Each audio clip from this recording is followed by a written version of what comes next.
Wherever you go, whatever you do, throw a little at it. Omax, Vest and Briefs.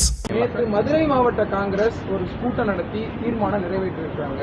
இந்த ஆட்சியில் பங்கு அதிகாரத்தில் பங்குன்னு சொல்லியிருக்காங்க. உங்களோட இது நாலேஜ் வந்து தான் இது நடந்ததா? எனக்கு தெரியாது எனக்கு தெரியாது சார், எனக்கு தெரியாது சார்.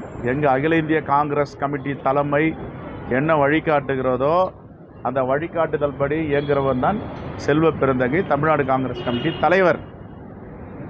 அகில இந்திய காங்கிரஸ் கமிட்டி என்ன எங்களுக்கு வழிகாட்டுதல் கடந்த 17ஆம் தேதி சொல்லிச்சு, யாரும் பொது வெளியில் கூட்டணியை பற்றி பேசக்கூடாது. கிளியராக ராகுல் காந்தி அவர்கள் சொல்லியிருக்கிறார், மல்லிகார்ஜுன கார்கே அவர்கள் சொல்லியிருக்கிறார், வேணுகோபால் அவர்கள் சொல்லியிருக்கார். இப்போ ராகுல்ஜியை விட மல்லிகார்ஜுன கார்கேயை விட யாராவது பெரியவங்க இருக்கிறாங்களான்னு எனக்கு தெரியல. நான் அகில இந்திய காங்கிரஸ் கமிட்டியுடைய வழிகாட்டுதலை மதிப்பவன். அகில இந்திய காங்கிரஸ் கமிட்டி என்ன சொல்லுதோ அது அந்த வழிகாட்டுதலில் இங்கே அரசியல் பாயிண்ட் தான் தொடர்ந்துட்டு இருக்கும். அதுக்கு மேலே யாருன்னா பெரியவங்க இருக்காங்கன்னா எனக்கு தெரியல. நம்பர் 1. நம்பர் 2, 5 நபர் கமிட்டி திரு கிரீஷ் சோடங்கர் தலைமையில் நியமித்திருக்கிறார்கள். அந்த கமிட்டி பேச்சுவார்த்தை நடந்து கொண்டு இருக்கிறது.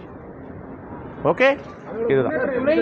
துணை நிற்கிறோம் சொல்றாங்க. ஆனா நாடாளுமன்றத்தில் வெளியில வந்ததெல்லாம் நாங்க தான், திமுக வரல அப்படிங்கறத மாணிக்கம் தாக்கூர் சொல்லியிருக்காரு. அவர் சைடுல இருந்து சொல்லக்கூடிய கருத்து ஏற்றுக்கொள்ளக்கூடிய வகையில் தானே சார் இருக்கு. ஒரு நிமிஷம், அது வந்து எங்க அகில இந்திய தலைமை பேசும். பொதுவெளியில இங்கெல்லாம் பேசக்கூடாது. இது மாதிரி மாணிக்கம் பொதுவெளியில பேசக்கூடாது சார். என்னை பொறுத்த வரைக்கும் யாரும் பொதுவெளியில் பேசக்கூடாது. அகில இந்திய காங்கிரஸ் கமிட்டி தலைமையும் எதான் சொல்லியிருக்காங்க, மாநில தலைமையும் எதான் சொல்றோம். பொது வெளியில் பேசுகிறதுக்கு என்ன இருக்குது? இவ்வளோ காலம் பேசாமல் இப்போ தேர்தல் நடக்கும்போது எதுக்கு இதெல்லாம் பேசணும்? பேசுவதை அவாய்ட் பண்ணணும். ஏற்கனவே அகில இந்திய காங்கிரஸ் கமிட்டி தலைமை ஒரு வழிகாட்டுதலை சொல்லியிருக்கு, பொது வெளியில் பேசக்கூடாது. எங்கள் தலைவர் ராகுல் காந்தி அவர்கள் தொடர்ந்து பேசுகிறார்.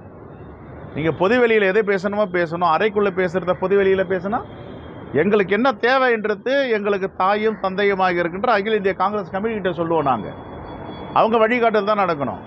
எனக்கு பேச தெரியும், நான் என்ன ஒன்றாலும் உங்கள் முன்னாடி பேசினேன்னா அதுக்கு எதுக்கு கூட்டணி, அதுக்கு என்ன முறை, அது என்ன ஜனநாயகம்? சார், ஒரே ஒரு கொஸ்டின். தேர்தல் தொடர்பாகவே நீங்கள் வந்து பொது வெளியில் பேச வேணாம்னு டெல்லியிலேயும் சொல்லியிருந்தீங்க, தமிழ்நாட்டிலே பல இடங்களில் சொல்லியிருந்தீங்க. பிரவீன் சக்கரவர்த்தியாக இருக்கட்டும், இல்லை மாணிக்கம் தாக்கூராக இருக்கட்டும், பலரும் இது மாதிரி செய்கிறாங்க. மாநில தலைவராக நீங்கள் வந்து நடவடிக்கை எடுப்பீங்களா? நான் இன்னைக்கு அது விஷயமா தான் கூப்பிட்டுருக்காங்க. இன்னைக்கு பேச போகிறோம், ஆலோசனை செய்வோம்.